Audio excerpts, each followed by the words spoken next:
Welcome to the Contact Podcast.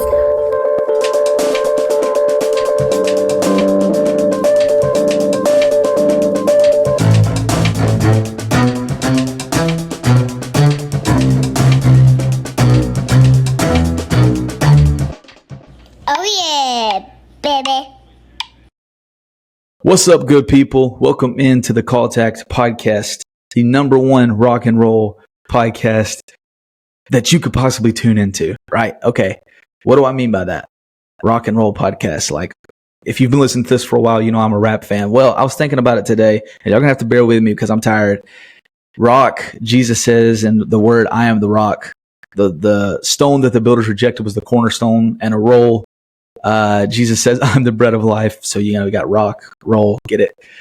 Like I said, bear with me. I'm tired. If you guys have been hanging out with me for a while, you know that I work extremely early, and Fridays I go in the earliest that I do of any day in the week. I start around 12:30, 12:45, something like that, depending on when I get in there and get clocked in. And so it's roughly a little after 10 p.m. as I sit here right now recording. Me and Kelly just got home from a date.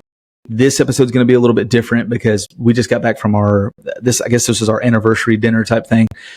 We just celebrated our 8 years this week, 8 years of marriage. And I wanted to just kind of share with you guys a little bit of how we met, our date, like how we first started dating and things like that. And as I share our story of how we met, I want you to think about things in your own life, because I was in my own life planning like a different trajectory, I guess you could say, like all the things that I originally thought going back to when I was 18, 19 years old that I thought I was going to do.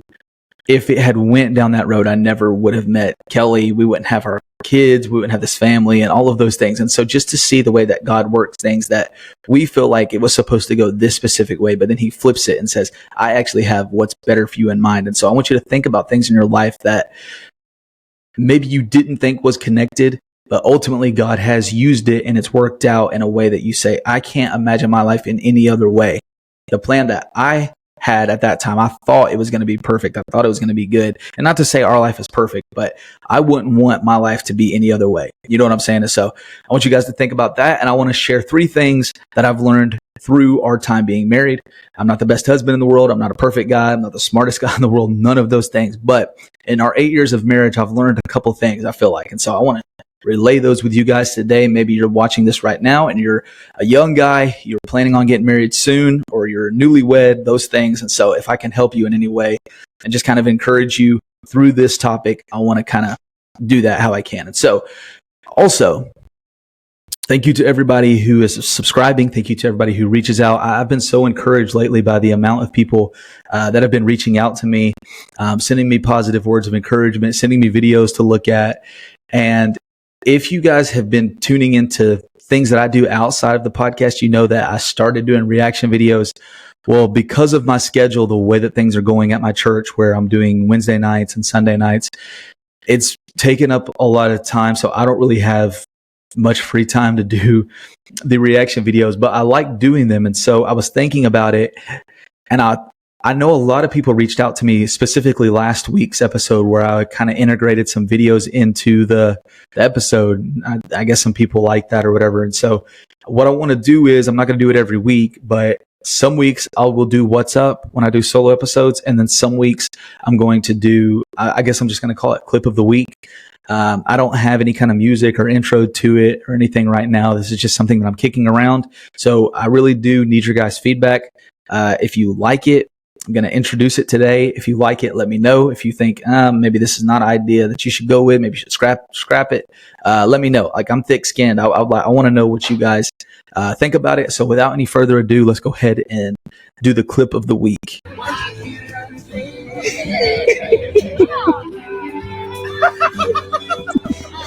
Yeah, that's So if you're go Shaggy faster.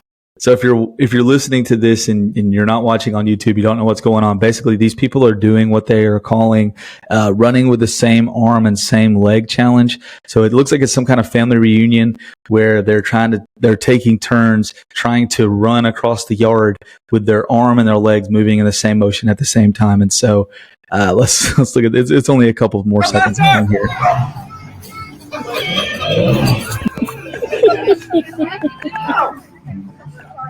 go. Oh, he's a fairy. He's a fancy boy. Am I doing it? Am I doing it? Kinda. Man. Faster. Go fast. Go fast. Oh man, that looks like something that my family would do. So that's the clip of the week. What I want to do through that is there's going to be sometimes that it relates to the episode. I already have an idea of a video that I saw the other day that I want to share for episode next week. But I want to kind of introduce it where it can be anything. It could be something funny. It could be something that has to do with this episode. It could be having something to do with scripture, whatever it is. But I want to integrate some kind of clip like that. And so if you guys enjoyed that, if you're watching this on YouTube, put a comment down in the comment section. Let me know what you think.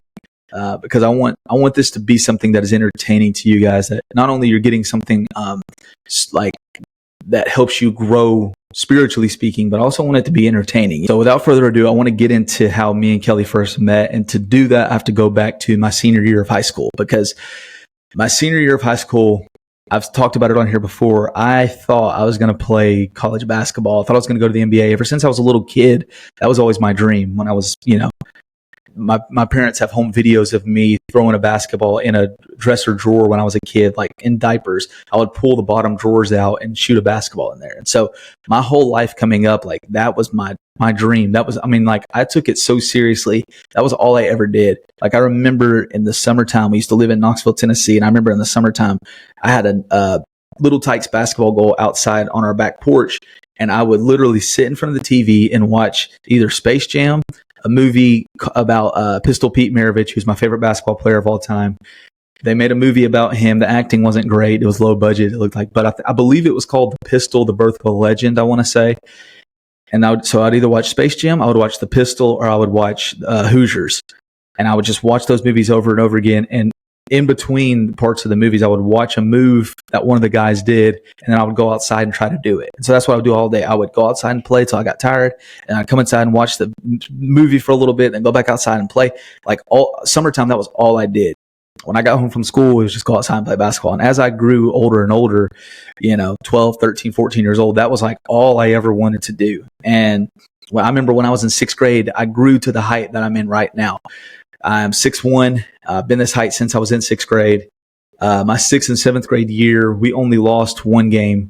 We undefeated my seventh grade year, and my eighth grade year, they moved me up to the high school team. And I was hoping I was going to be like 6'5", because I was 6 foot, 6'1" in sixth grade. So I was like, man, this is working out for me. You know what I mean? And so that was always like my dream. Like this was what it was going to be. Like I knew I was going to, if I wasn't going to go to the NBA, I knew I was at least going to play college basketball, right? Like that was always the dream. So then I remember my senior year, and I remember this moment so vividly.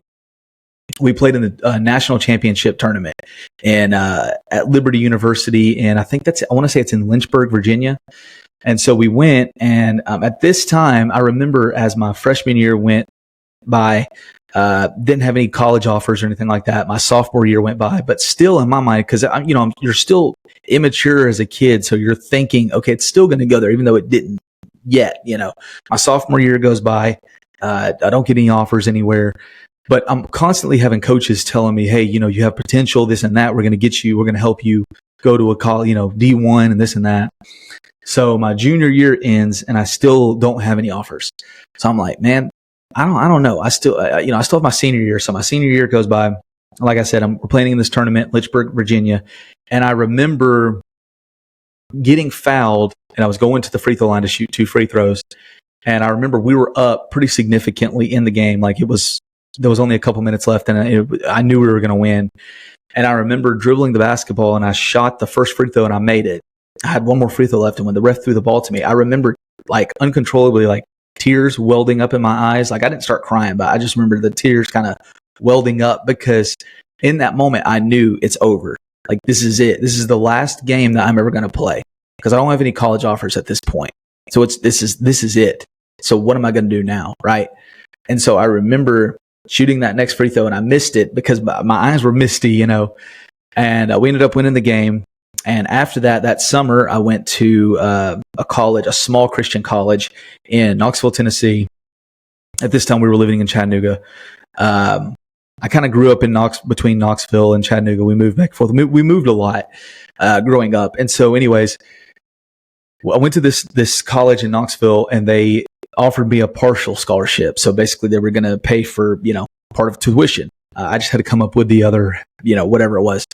And I remember I went back home and I worked, at like FedEx and I worked security and did a couple little odd jobs just to save up this money. Well, then my mom and her husband at that time got a divorce and she needed some help. And so the money that I had saved to go to college, I gave it to her. And, I just remember after that, I was like, well, okay, so what am I going to do with my life? Like, I really don't have any direction at this point because for so long I thought it was going to be college basketball. And then, I just started working random jobs. I started working at FedEx Ground where I would load the trucks, the trailers, I would load them and unload them every single day. And then, I did that for a little while. And then I turned 19 and 20 and I was basically doing that. And I did security work for Memorial Hospital and some stuff like that around here in Chattanooga. And then, 2 weeks before I turned 21, at this time I was kind of heavily involved in the church that I was going to at that time in terms of and I really got burnt out with the church that I was at because there was never a time that I felt like I was being poured into because they were constantly asking me, hey, can you do bus ministry? Yeah, I'll help out bus ministry. Can you do children's church on Sunday morning? Yeah, I'll go and do that. Can you help out here Sunday night? Can you do this on Wednesday? And so it got to the place where I was never being poured into because I was constantly just being, hey, can you go over here and do that? And just being stretched to the point where I was like, man, there's nothing in this for me. Like I'm not getting anything out of this. I'm just giving. And so I got very burnt out around the time that I turned 21. This was like 2 weeks before I turned 21. And at that time I was already ready to get married. Like I was looking for my wife. Like I'm the type of guy that I wasn't looking to date around. Like I didn't want to talk to a bunch of different girls, those kind of things. I just wanted to find one good girl and like settle down. Right. So then a bunch of my friends were saying, hey, you just need to do online dating. And I'm like, man, that's for desperate people and stuff like that. But I'm like, I don't go out like my friends do. Like I'm not going out to bars. I'm not going out to clubs or any of those type of things. Like the only places I go is the gym and work out. And then I go to my job and I go to church. That's it. And nobody at my church was even like remotely my age. And so I remember talking to my pastor about it at that time. And I was like, man, I want a girlfriend. Like I want to find my future wife, but it's like, it's not happening right now. And, he was just saying the stereotypical, just stay the course, blah, blah, blah, all that stuff that didn't really, I didn't think it had any kind of merit or value at that time. And so anyways, I started doing the online dating thing and I was like, all these females, because they always say that guys are just trying to hook up. There's a lot of, I know there's kids that listen to this, but I'm sure they're being exposed to a lot more in the school system and those type of areas. But there was a lot of females that were very, hookup culture is real, and I remember talking to some of these girls and they're like, yeah, when we meet up, we can do this and that. And I just wasn't interested in it. And so I didn't meet up with anybody that I had talked to on there. I talked to a couple of different girls and this and that. And then 2 weeks before I turned 21, I saw Kelly on there, my wife. And we connected. We both, whatever it is, like I forget. It's been so long now. I guess it's been 8 years. It goes by quick. It's been 10 years now because we were in dating / engaged for a couple of years before we got married. But we matched, I guess is what you call it. Yeah, we matched. So we matched and we kind of started talking back and forth a little bit. And I remember thinking, this girl's super cute, but she's kind of boring, And to hear her tell this story, she tells a completely different version, but I'm telling you guys the real story. She was telling some people from our church this story, and she was telling me the story back that she told them, and I'm like, that's not how we met, And so we had talked for a little bit, and I was like, I don't think this girl is. So I stopped talking to her. And then a couple weeks later, she messaged me out of the blue. And I don't know, it was just something was completely different. And we were just like talking back and forth a lot. And she goes, hey, I lost my phone. Is there any way, because I want to text you, can you text my dad's phone? I was like, I'm not texting. Like, I don't even know you. I'm not going to get your dad's cell phone number and be texting back and forth with a chick I don't even know, And she's like, no, it's all good, blah, blah, blah, So of course, girls can get us guys to do anything that they set their mind to. And so I caved. She gave me the dad's number, and we started texting back and forth, and we were like setting up a time to hang out. And like I said, I had never hung out with anybody through doing the online dating stuff, and never hung out with anyone. And so Friday, March the 13th, a couple of weeks after I had just turned 21, we decided we were going to hang out. And I always joke around, I'm like, that should have been strike one right there, that we were going to go out on Friday the 13th. And so I remember she says, here's my address. I live in Saudi Daisy. And at that time, I lived in just outside of East Ridge, Tennessee. And whenever I heard anybody talk about Saudi Daisy, that was always like the country area. You know, whenever I thought about it, and y'all, if you're not from this area, if you're not from the South, you probably hear my accent and you're like, man, this guy sounds super country. Why is he calling somebody else a redneck? But my accent, I feel like is not as country as some of the Saudi Daisy people, you know? And so whenever I would hear Saudi Daisy, I was like, hick, you know, country, redneck, that kind of thing. I don't ever go that way. Like the only time I had ever been to Saudi Daisy before me and Kelly met was when we played the high school in basketball. And so, I'm like, okay, I'll come pick you up, this and that. So I went and picked her up, and just the first time I saw her, I could tell she was like kind of shy, kind of nervous. And her mom came down, and I was talking to her mom and stuff. And, it was just, we went and got in my car. At that time I had a 2000, I want to say it was like a 2010 or 2011 Ford Taurus, something like that. And I had the big speakers in the back, you know, like the bass. So you could hear me coming from a mile away, you know, because I had to be cool, you know, I was trying to be so cool. And so we get in the car and we start to leave. And at this was before I rededicated my life to Christ. Okay. So I was listening to more secular music in that time. It got to a place where the Lord worked on me in that area, but at this time I wasn't. And so the first song that we listened to together was Kanye West, Rihanna, and what's his name, Paul McCartney. That 4 or 5 seconds of some 4 or 5 seconds. Well, I don't remember the whole. I just remember the 4 or 5 seconds from wildin', and we got 3 more days. Blah blah blah blah. You know, and so I remember I put that song on, and she was like, "I love this song." And so, like right away, I was like, "This is like the most beautiful girl I've ever seen." You know. And so we go out, and she's like super shy, and she's like playing with her hair the whole night, and I was like, it's over. Like this is it. And so we went to a movie. We saw American Sniper, and I took her home that night, and I said, "You want to hang out again tomorrow?" And she was like, "Yeah, for sure." And so we hung out the next day. We went to eat, and then we went to a Hobby Lobby. And I remember I was kind of poking at her because she had this big purse, like a big black purse.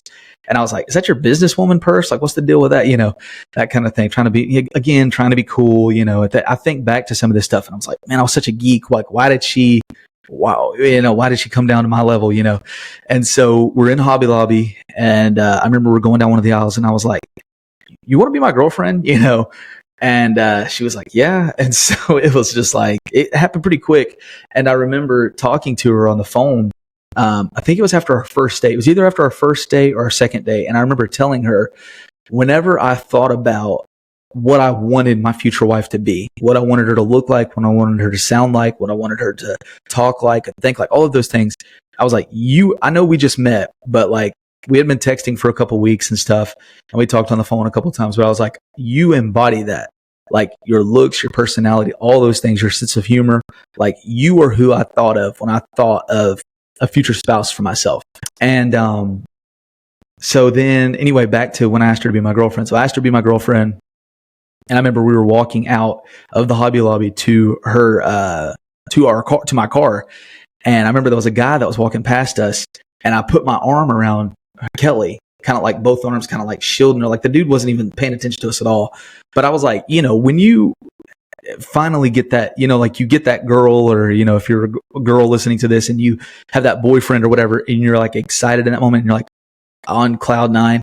So she just said she wanted to be my girlfriend. I'm like, I'm the luckiest dude in the world, you know? So like I put my arm around her, like the guy's like going to come up and say something to her. And I was like, easy buddy, this is my girlfriend, you know, or something like that. And the guy just looked at me like, what's wrong with you? And I just remember Kelly was like laughing. And so it was just one of those things that from there I knew that I wanted to spend every moment I could with this girl. And so from there, basically, and so like I said, remember this was before I rededicated my life to Christ. I was a Christian at this time, but I wasn't living the way that I should have been living, And so we ended up dating for a while. We ended up getting a place together. We got an apartment together, and I proposed to her. And like I said, I knew I was going to marry her, and I was working at that time at FedEx, and then I started working at Papa John's, and I'm like, I can't work at Papa John's Pizza and provide for a family. And so that is why I went and got my CDL. And I was, I guess it was 6 months after I had turned 21, I got my CDL. And then with my first couple checks, I bought her a ring and asked her to marry me. And actually did that at the movie theater also, because we had our first date was at a movie theater. And then for our 6 month, we were together for 6 months, and I took her to the movies. And I remember I talked to her mom about proposing to her, and she's like, well, Kelly's wanting you to propose to her, And I was like, yeah, I just don't want her to suspect it. Like, I want it to be a surprise. And she's like, well, you could take her on a hike. And Kelly was a big hiker in high school. I never did it. I never was a big hiker. I was always, like I said, playing basketball because I thought that was the direction I was going to go. And so anyways, I said, I don't want her to suspect it. So if I take her to do something that we've never done before, she's going to know something's up. And so, took her to the movies, and I said, hey, it's our 6 month that we've been dating. Let's take a picture in the photo booth. And so we got in the photo booth, and as the second picture started taking, I took out the ring, and asked her to marry me. And, she said yes. And so we got the photos. She's got the photos somewhere, but, I just remember the whole movie too, as we're sitting in the movie theater, because I had the ring box in my jacket pocket, and she was cold. So I took the jacket off because she was like, can I wear your jacket? And I was like, yeah. But I remember like putting it over because I'm like, I don't want her to feel this ring box, And so she said yes. And then from there we went on. Obviously a lot of things happened in between, but I got my CDL, started working. She started working as a dental assistant. And we just started planning the wedding from there. And then we ended up getting married June 18th, 2016. Yeah, that's right. It's been 8 years. I'm really bad with dates, especially because my son's birthday is 6/8, Landry's is, and then Foster's is 7/9, and then mine and her anniversary is in between. So it's 6/18/16. And so we got married down at her parents'. They have some property down on the river. So we got married there. And we wanted to do something smaller where we didn't have to spend as much money, because the money that we had been saving for the wedding, we were like trying just to have a better honeymoon than we did a wedding, And so we had the wedding down on the river. Shout out to Kelly's parents for allowing us to have it there. It was beautiful. All of our family came. We had a couple close friends come. Like I said, it was very small because honestly, there wasn't a whole lot of room down there for parking. And but the pictures turned out great. Everything was beautiful. Everything was beautiful. And then we went to Florida for a week. And on the way to the hotel, I remember we stopped at a Walmart because she had bought a Polaroid. And she's like, I want to get film for my Polaroid. And so we went inside the Walmart. And, when you're in Florida, people are always asking you, hey, where are you guys from? And the guy that worked at Walmart, he said, hey, where are you guys from? And we're like, Chattanooga, Tennessee, and blah, blah, blah, all that stuff. And he's like, what brought you guys down here? And I was like, we're on a honeymoon. And he looked at me, and he looked at Kelly, and he goes, you married him? And Kelly was like, yeah. And then he looked at me, and he was like, oh, man, you really married up. And I was like, oh, thanks, buddy. Yeah, let's pop that film and that Polaroid. Let's get a picture of me and my new best friend over here, But, yeah, it was we had a great time there. And then just through the years, been 8 years now. It's really hard to believe. There's been a lot of great times. There's been some bad times, been everything in between. But one thing that has really been an encouragement to me is just how we have grown together. I remember when we first started dating, I think she'll be okay with me telling this. She wasn't a Christian. And I remember her telling me, because she didn't grow up in church or anything like that, I remember her telling me, I never heard anybody talk about God the way that you do, talking about me. And I remember thinking about that, and it convicted me, because I was like, I'm not living like how a Christian should live. right? Like, I'm not representing Christ in the way that I live, but yet she's telling me she's never heard anybody talk about God the way I do. Like, that made no sense to me. So it really convicted me. And I was like, man, I need to do better, you know? And I didn't do that for a couple years, sadly. And so I just got to a place where I just turned down the Holy Spirit because I was like, I know what's best for me, you know? And it finally got me to a place, and I've talked about it before, where God kind of really shook me and got my attention, put me in a place that the only thing I could do was speak to him, because he kind of isolated me from everybody else. And so that's another story for a different time. But just over the years, since, you know, our marriage and the things that we've went through and been able to have 4 beautiful children, it's just been such a blessing. And, you know, if the Lord had allowed my plan to happen, which was to play college basketball, me and her would have never met, you know, because if it was up to me, I would have been gone that summer. You know what I'm saying? Like, after I was in high school, because I had saved up that money. I had a partial scholarship. I was going to go to this college in Knoxville, play basketball for 4 years, get a teaching degree. That was always my plan, because once my senior year got about halfway through, I was like, okay, it's clear that I'm not going to go to the NBA, but I can be a coach, because I want to be around the game. I love basketball. So I can go be a high school coach and a teacher. You know, that's what I'm going to do. And so I was like, that's the plan. But then God had a different plan, because if I had went there, me and her never would have met. We would not have our kids. I would not be sitting here right now, you know, doing this podcast. I would not be having the opportunities at my church that have been happening. And so I just look at every single thing, and it's like, we don't really realize how big an impact each and every moment is, and how each thing leads to something else. It really is just this great spider web. It's this great puzzle, and God is the ultimate puzzle maker and bringing everything together. And, you know, when I look at our lives from when it started, when I was 21 to now I'm 30, and we've been together, you know, 9 years, I've just grown more and more in love with her, over the years. And I've been very thankful just for our lives together. Yeah, I mean, it's a blessing. I mean, marriage is such a blessing. To celebrate our anniversary this year, and we went out tonight, and we went to, I mean, we're so old. We went to Cracker Barrel. We're like, where do we want to go? And we were like naming all these places, and we're like, well, let's just go to Cracker Barrel, you know, which is typical Southern place to go, you know, to go eat. Went to Cracker Barrel, and there's a used bookstore here in Chattanooga, and so we went and bought some books and just kind of hung out together. Went and got ice cream and stuff like that, and then she's upstairs reading now. But I told her, I'm like, I'm gonna go record my episode, and then we'll hang out or do whatever. But I want to share with you guys, that's kind of like the Cliff Notes version, I guess. And I'm trying to think in this moment, is there something that I left out that I probably should have mentioned? I don't think there is. And so I want to share with you guys 3 things and kind of get into those really quick, what I mean by those things that I've learned throughout the years in being married. And like I said, I'm not a genius when it comes to this whole marriage thing. It's like I'm trying to figure out a lot. You know, I'm still trying to be a better husband, a better spiritual leader for this family, all of those things, because none of us are perfect, and we're in that day-to-day process of growing closer to God and growing as a better leader and all of those things. And so the first piece of advice that I would give you, if you're a newlywed, or if you've been married for 5 years or 10 years, whatever it is, you know, we're coming up on 10 years here in a couple of years. I know we're just now at 8, but these 2 years are going to fly by, because these 8 years have flown by. The first piece of advice that I would give is pick your battles. And when I say that, I mean, like, one, know when to say you're sorry. Gentlemen, I'm just going to tell you this right now.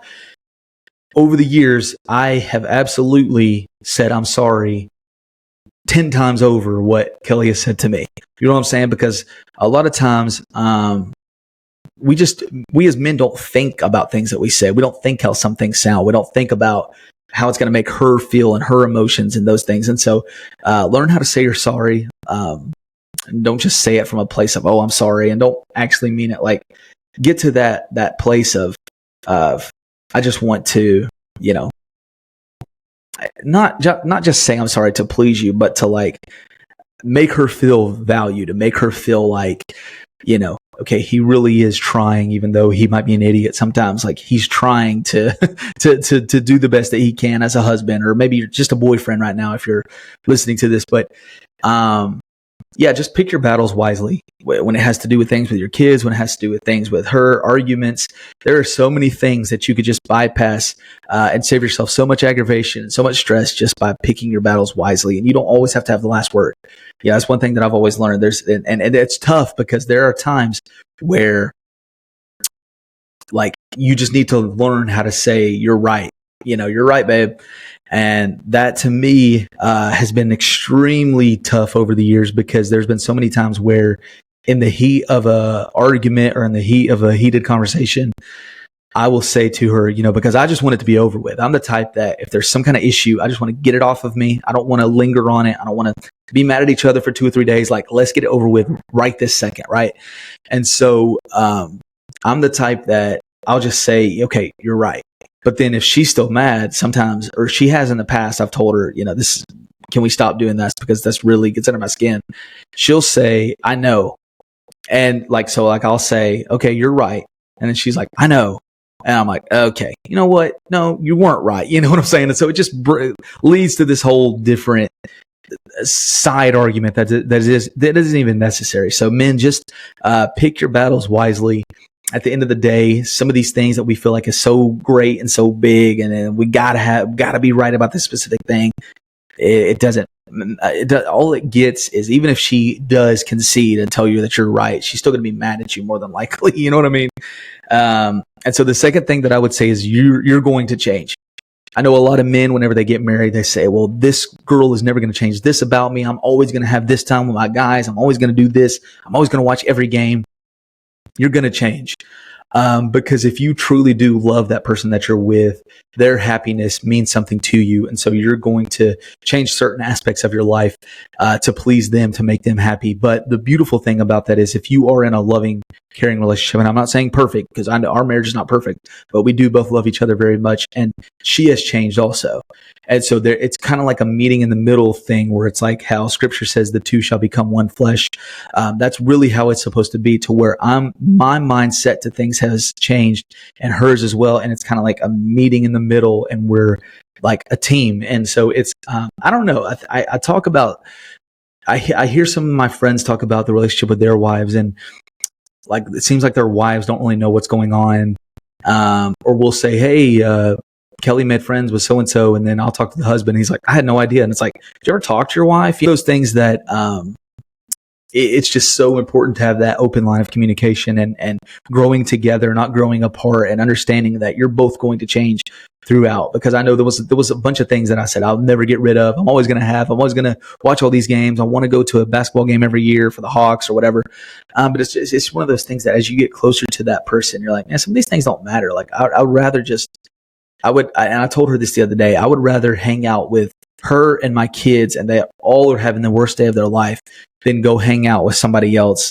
And you know what I mean? And like, we have the best time. Like, cause like, it's just like, I love my family. Like I'm a big family guy. Like when I'm at work, I go in, I clock out. I don't really ever talk to anybody. They had a cookout at my work today, and my supervisor and a couple of those other guys were like, hey, you need to come eat. And I was like, I'm out, like I've worked, I'm done, I'm out. By the way, shout out to my supervisor. He told me that he started listening to the podcast. And so, Scott, if you're listening to this, put your hands over your ears for a second. That my supervisor is the biggest jerk. Like he's the biggest moron that I've ever been around in my life. I don't know how he got into the position that he's in, but it's just, man, it's a miracle that we're able to survive each and every week with the type of leadership that he gives. I'm just kidding. Okay, Scott, you can take your hands off your ears now. I'm just messing around. I told him this, and I'm not just saying this because he might be listening. He might not even listen to this episode, but I've never had a supervisor that's cared more about his guys. Like he's getting in a truck every day. If people need help with their route, he's always calling people, checking on people. And just to know that my supervisor works a lot harder than I do. You know what I'm saying?